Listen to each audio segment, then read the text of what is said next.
filhos também. Falando em filhos, nós estamos recebendo aqui hoje o Dr. Moisés Tchenses, ele é médico formado pela Faculdade de Medicina da Universidade de São Paulo, especializado em pediatria pela Santa Casa de São Paulo e também tem o título de especialista em homeopatia pelo Centro de Estudos, Pesquisa e Aperfeiçoamento em Homeopatia, autor do livro Homeopatia Mais Simples do que Parece, e hoje foi lançado no domingo, dia 14, esse livro Gerar e Nascer, um canto de amor e aconchego, escrito pelo pediatra homeopata e também pelo ginecologista obstetra, parceiro dele, Dr. Eliezer. Está aqui o livro das minhas mãos, Gerar e Nascer, um canto de amor e aconchego. Tudo bem, doutor? Tudo bem, Fernanda, tudo bem, telespectadores do De Bem com a Vida. Agradeço o convite e a oportunidade de falar a respeito de uma forma nova, nem tão nova, né? Uma forma antiga que a gente busca retomar. Numa linguagem mais dinâmica, né? Bem simples, mais de conversa mesmo, mais de um bate-papo, colocando as dúvidas mais comuns que a gente observa no consultório. O Eliezer, ginecologista e obstetra, eu, pediatra, e a gente buscou trazer para um livro, para a leitura, aquilo que a gente faz em cursos para gestantes, com as dúvidas mais frequentes que elas apresentaram para a gente durante esse período.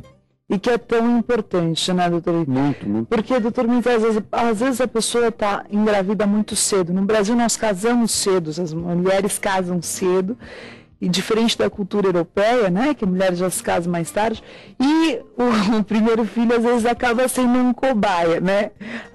Isso independente da idade e independente do primeiro filho. A gente não nasce sabendo ser pai ou mãe. É verdade. Até a mãe ainda tem um seu instinto, um pouquinho de intuição. O pai... ele praticamente anda às cegas nesse universo paterno. A gente tem observado isso. Graças a Deus isso tem mudado. A gente tem notado uma participação muito mais eficiente, muito mais voluntária até do próprio pai. E mais uma vez a gente deve isso às mulheres. As mulheres foram para o mercado de trabalho, começaram a se dedicar e a ocupar um espaço que lhes é de direito, enquanto isso alguém tinha que cuidar da criança. Então, fica com quem? Fica com a babá, põe na escolinha, fica com a avó. E se o pai cuidasse? 1 minuto de silêncio, gargalhada geral no ambiente, ninguém acredita, imagina. Imagina um homem cuidando. Trocando fralda do bebê. E hoje a gente observa que o pai realmente está voltando-se um pouquinho mais para esse cuidado. Tanto que o livro não fala só para a mãe. Fala para o pai, para a família. E também hoje nós temos uma realidade, né, doutor Moisés, de muitos pais solteiros, né? Não é de tem mães solteiras, mães separadas, os pais separados, né? Exatamente. Não tem como ser pai solteiro. Até hoje ainda não, né? Dentro do que a gente conhece. Mas o pai separado que fica com a guarda dos filhos, isso já acontece muito. Isso, a gente tem a guarda compartilhada, e mesmo que não seja compartilhada, aquele final de semana, o pai começou a aprender a cozinhar. É verdade. A preparar um quarto. A cozinhar. A cuidar de uma criança menor. A cuidar de uma menina. E é tão diferente. Sabe, doutor, o meu marido, graças a Deus, sempre participou desde o começo. Eu nunca tive enfermeira, assim, tem uma pessoa que me ajuda em casa, mas no comecinho era bem tenso nós dois, né? E a minha família, meus familiares, minha mãe. E ele, assim, ajuda a trocar a fralda, dar mamadeira, todas as coisas, as mesmas funções que eu fazia, menos amamentar, né? Ele também participava. E é engraçado que cria um vínculo tão grande. Muito, muito. É tão saudável para as crianças essa relação, olha, né? Não é possível que uma letrinha de paternidade para maternidade possa fazer tanta diferença. As coisas técnicas a gente até aprende. Trocar uma fralda, ele vai trocar 3 vezes e colocar de frente para trás, ao contrário, com o certo para fora e para dentro. Se por acaso ele se sentir acolhido, se ele se sentir incluído neste meio, o máximo que ele vai fazer é chegar assim: escuta, como é que eu faço isso certo? Alguém ensina, ele faz. Não existe muito segredo na questão técnica. O que tem mudado realmente é o interesse do pai em participar dessa família. Eu tenho no consultório, essa é uma realidade que eu acabei vendo uma mostragem, eu acabei, inclusive, uma época eu fiz uma estatística. Das minhas crianças abaixo de 1 ano de idade, 75% das consultas o pai acompanha. Que legal. Em algumas consultas, o pai vem trazer sozinho a criança. A mãe está trabalhando, o pai trouxe. Aí a gente faz a consulta, eu faço as perguntas, ele me responde. Quando parece que terminou tudo, eu dei orientação e falo, doutor, só mais um minutinho. Aí ele tira do bolso as perguntas que a mãe fez para ver se ele não tem nenhuma, porque se ele chegar em casa assim... A mulher vira uma fera. Você não perguntou. Que você não é isso que era o mais importante que eu estava esperando. Mesmo essa cobrança vai diminuindo também, e eles entendendo que eles estão juntos.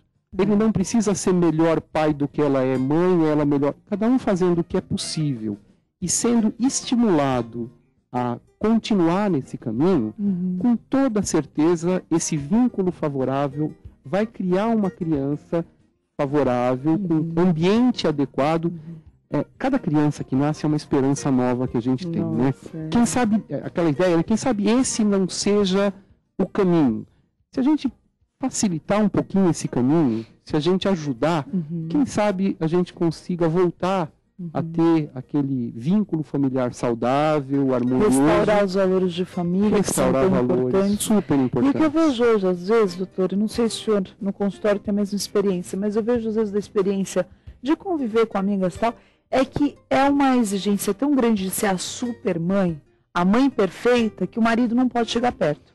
Olha, minha sogra, deixa eu ganhar pontos com ela também. Claro, né? E olha, eu falo sempre.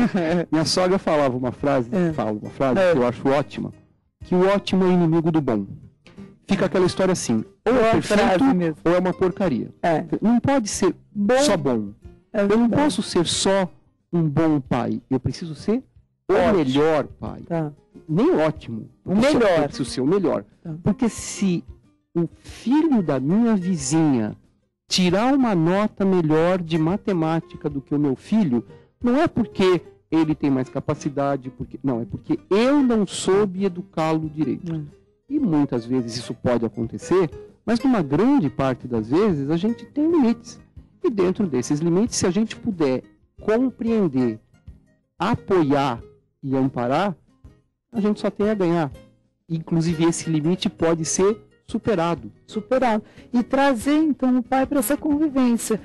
Ele não sabe segurar do jeito que você segura, mas ele vai desenvolver um jeito e permitir que esse pai erre também com toda certeza, com essa criança, porque então a mãe afasta o marido, só eu que sei, só eu que faço, tudo que o marido pega. Acontece muito isso, né, doutor? A mulher já fecha a cara porque o marido pegou o neném. E é uma coisa engraçada, por exemplo, na consulta, quando tem os dois, às vezes a mãe trabalha no período da manhã. E o pai, e eles vêm na consulta à tarde, eu pergunto, quantas vezes esse bebê faz cocô por dia? Aí a mãe fala assim, não, 3. Ele fala assim, não, 3 não. Ele faz 4, porque uma vez é de manhã comigo.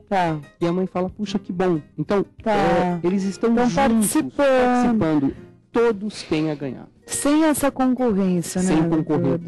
Eu vou ser melhor pai, você deixa o marido participar, deixa ele dar uma mamadeira, deixa ele trocar uma fralda, por mais que seja errado. Um dos segredos que a gente tem da convivência boa familiar é aprender a conviver com as diferenças. As pessoas não são iguais.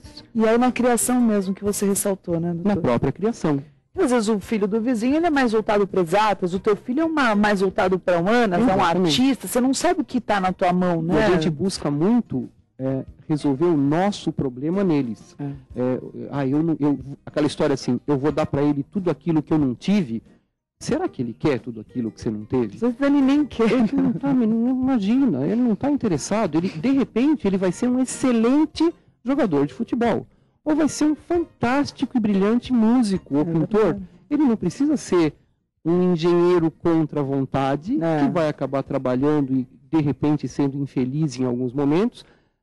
Mas ele pode ser um excelente profissional na área que ele gostar e abraçar. Que ele se realize, né, doutor? Isso é importante. Agora vamos falar um pouco desse vínculo, que às vezes as pessoas esquecem que enquanto